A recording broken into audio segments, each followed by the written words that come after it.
सवाल एक पूछा है कि सर टाइम मैनेज कैसे करें, है ना। टाइम मैनेज नहीं हो पा रहा है। कई बच्चे स्कूल भी जाते हैं, ठीक है, स्कूल के बाद आपको ये क्लासेस भी करनी पड़ती हैं, फिर उसके बाद स्कूल का होमवर्क भी करना पड़ता है, फिर यहाँ का भी होमवर्क देते हैं, तो सर बहुत लोड है। तो देखिए लोड आपके पास जो है ना, वो आपको कुछ ना कुछ अचीवमेंट के फॉर्म में जरूर मिलेगा। जब आप एग्जाम दोगे, क्वालिफाई हो जाओगे, डॉक्टर बन जाओगे, तो आप ना उस जगह पर पहुंच जाओगे। आपको अभी बहुत लोड लग रहा है, एक्चुअल में लोड अभी नहीं है। जब जीवन में आगे बढ़ोगे ना, जब कॉलेज में जाओगे, जब डॉक्टर बनोगे, रात को 3 बजे फोन आएगा, तब आपको असली लोड फील होगा। आपको लगा रहे यार सर वही समय सही लग रहा था। तो इसलिए जिस समय में आप जी रहे हो उसी को हंसी से जीना है, खुश होकर उसको निकालना है अपने को, है ना। ज्यादा टेंशन लेने की जरूरत नहीं है, आराम आराम से हम धीमे आगे बढ़ रहे हैं, है ना। उसी को आपको करते जाना है, ठीक। सर टाइम मैनेज कैसे करें, उसके लिए कुछ बातें आप ध्यान रखोगे तो आपका टाइम मैनेज हो जाएगा। जब टाइम मैनेज नहीं होता उसके पीछे बहुत बड़ा कारण ये देखा गया है कि वो कारण होता है कि आप ना प्लानिंग ढंग से नहीं करते हो, है ना। तभी आपको लगता है कि यार जो है सर टाइम मैनेज नहीं हो पा रहा, सर होमवर्क के लिए टाइम नहीं निकल पा रहा, ऐसा आपको लगता है ना, जबकि ऐसा कुछ है नहीं। अगर आप ऑर्गेनाइज वे में चलोगे ना तो आप अपने आप टाइम मैनेज कर ले जाओगे। जैसे सबसे पहला पॉइंट जो है वो आपको अपने गोल को सेट करना है। जैसे मान लो आपको लेक्चर है तो उसका रिवीजन करना है ना। उसका रिवीजन करना पता सेट करना है कि भाई रिवीजन करना है, मुझे डीपीपी सॉल्व करनी है, अगर कभी प्रैक्टिस शीट आ रही तो उसको सॉल्व करना है, टेस्ट देना है। तो ये गोल्स आपके दिमाग में क्लियर होने चाहिए। अगले टेस्ट का जो भी आपका सिलेबस होगा उसके लिए, है ना, जो भी सिलेबस होगा ना उसके लिए आपको सोचना है कि भाई नेक्स्ट टेस्ट का सिलेबस ये है और मुझे इन इन चीजों पर फोकस करना है, ये टॉपिक्स मेरे को पढ़ने हैं। वो आपको चैप्टर बता दिए जाते हैं कि कौन कौन सा सिलेबस में आने वाला है ना। और वैसे भी आपको आइडिया लग जाता है जो क्लास में चल रहा है, आने वाले सिलेबस में, आने वाले टेस्ट में सिलेबस उन्हीं क्लासेस का होने वाला है ना। आपको प्रायोरिटाइज वाइजली करना है कि आपको कौन सी चीज पहले करनी है। पहले वो वाली चीज करें जो आप जल्दी कर लेते हैं, है ना। आपको फिजिक्स, केमिस्ट्री, बॉटनी, जूलॉजी में से जो आपको जल्दी आपसे कवर हो जाए या जिस दिन जिसका लेक्चर हो वो करना है, तो उस तरीके से आपको प्रायोरिटाइज करना पड़ेगा कि हाँ यार मेरे को ये वाली चीज करनी है। स्कूल का कुछ काम है तो उसके लिए भी टाइम निकालना पड़ेगा, ठीक है। एक टाइम लिमिट सेट करनी है। कई बार बच्चे गलती करते हैं कि एक कोई टॉपिक उठा लिया और उसी में 2-2, 3-3 घंटे भिड़े रहते हैं, जबकि वो टॉपिक देखा जाए तो आइडियली आधे घंटे में आपको कवर कर लेना चाहिए था। हम लोग ये सोचते हैं कि यार हमको सारा समझ में आ जाए, पहले दिन से ही हम सब करने लगे, सारे सवाल बनाने लगे। ये सबसे बड़ा मिथ है, इसको आप छोड़ दीजिए। जब हम लोग भी पढ़ते थे तो पहली बार में सारी चीजें नहीं बनती, या कोई भी टॉपर से आप पूछोगे, जो सिलेक्ट हुआ है उस बच्चे से पूछोगे, तो उससे भी पहली बार में सारी चीजें नहीं बनी। उसने धीमे धीमे उन चीजों को अडेप्ट किया है, अपनी एक मेथोडोलॉजी बनाई है पढ़ने की, अपना एक तरीका बनाया पढ़ने का, और उसको फॉलो किया उसने, लगातार कंसिस्टेंसी को मेंटेन करके वहां तक पहुंचा है वो, है ना। तो आपको एक टाइम लिमिट सेट करनी होगी। जैसे मान लो मैंने आपको 10 सवाल होमवर्क में या 20 सवाल होमवर्क में दिए, ठीक है, 10-12 सवाल आपको डीपीपी के फॉर्मेट में दिए, तो आपके पास 30 से 35 सवाल डेली, आपको इतना तो करना ही पड़ेगा यार, 30-35 सवाल डेली आपको करने पड़ेंगे। तो उसका ना एक टाइम स्लॉट सेट कर लो कि यार मेरे को 45 मिनट में ये 30 सवाल करने हैं, है ना। और उतना ही लेवल होता है नीट का कि आप 45 मिनट में 30 सवाल कर ले जाओ। यहां पर आपको स्पीड और एक्यूरेसी पर ज्यादा फोकस करना होता है।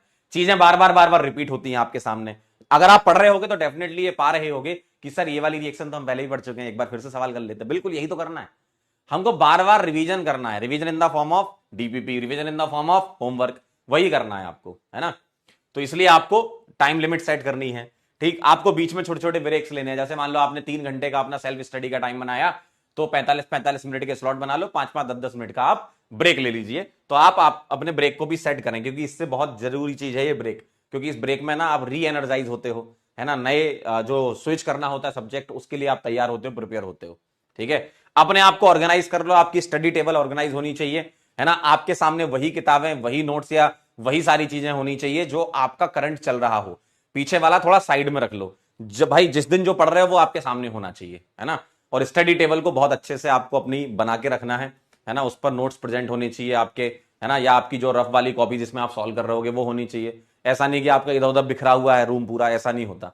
आपको पहले ऑर्गेनाइज होना होगा, स्टडी टेबल आपकी साफ होनी चाहिए, क्लीन होनी चाहिए, और आप जहां बैठ रहे हो वो जगह साफ होनी चाहिए, तभी आपको समझ में आएंगी चीजें, है ना। नॉन एसेंशियल टास्क को आप रिमूव कर दीजिए। जिसकी आपको बिल्कुल भी जरूरत नहीं है उसको बिल्कुल रिमूव कर दीजिए। आपको लगता है कि सर मैं 11th क्लास का ये वाला चैप्टर कर लूं, जितना मैंने बताया है उतना ही करना है, उसके अलावा आपको कुछ नहीं करना है, ठीक है। जितना टीचर गाइड कर रहे हैं उतना करना, उसके अलावा आपको कुछ नहीं करना है। तो अननेसेसरी वाले टास्क ना जोड़ लें, अपने दिमाग में ना बिठा लें कि मेरे को ये भी करना है, ये भी करना है ना। मेरा जो है जुलाई का महीना चल रहा है और मेरी पूरी नीट की तैयारी करवा दो आप, ऐसा नहीं होता। धीमे धीमे हम आगे बढ़ते हैं। जैसे आगे बढ़ेंगे रिवीजन भी होगा, चैप्टर्स में जब टेस्ट होंगे तो आप टेस्ट से सीखोगे। तो ये सारी की सारी चीजें आपको करनी होंगी। आपको नॉन एसेंशियल टास्क हटा देने होंगे। आप कहीं जा रहे हो घूमने, बंद कर दो। थोड़ा बहुत अगर घूमना है तो 5-10 मिनट घर में ही घूम लो यार, है ना। अभी घूमने का इतना टाइम नहीं है आपके पास, ठीक। तो ये भी आप ध्यान रखिएगा और आगे का प्लान भी कर लीजिएगा।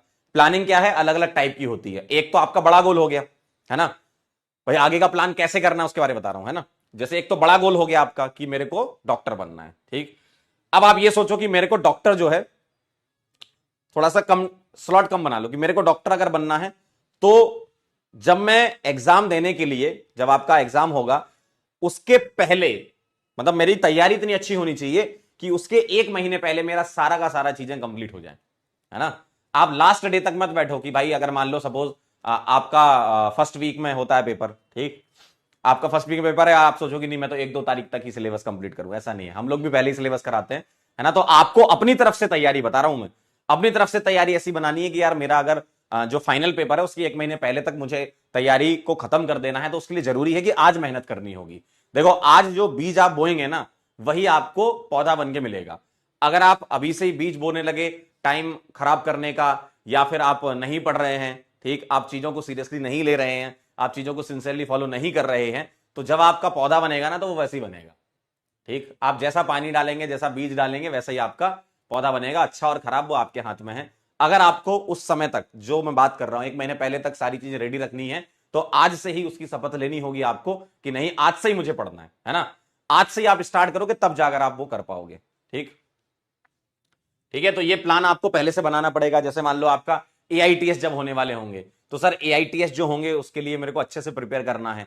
तो आज देखो प्रेजेंट में जो करोगे ना वही आपका कल के दिन पास्ट बन जाएगा। तो आप अपना पास्ट भी सही कर रहे हो एक तरीके से, है ना। जैसे कल आज का दिन हमने सपोज NSR रिएक्शन पढ़ रहे हैं, नेक्स्ट वीक में हम एल्कोहल स्टार्ट कर देंगे, तो आपकी ये NSR कंप्लीट हो जानी चाहिए, है ना। तो इस तरीके से आपको पढ़ना है कि जो हम पढ़ रहे हैं वो रेडी हो जाए। ऐसा नहीं कि जो हम पढ़ रहे हैं वो भी नहीं आ रहा और आगे वाला भी नहीं आ रहा, फिर उसके आगे भी नहीं आएगा, फिर उसके आगे भी नहीं आएगा, तो आपका तो पूरा का पूरा चौपट हो गया, है ना, जो आप तैयारी कर रहे हो। तो आपको ना ये सारी चीजें मैनेज करके रखनी पड़ेंगी। आपको अपने हिसाब से अपने अकॉर्डिंग प्लान बनाना पड़ेगा कि यार मेरा लर्निंग पेस ऐसा है तो मेरे को इस समय तक ये कर लेना चाहिए, ठीक है। तो ये सारी की सारी चीजें आपको चाहिए, ठीक है। और टाइम खराब ना करें।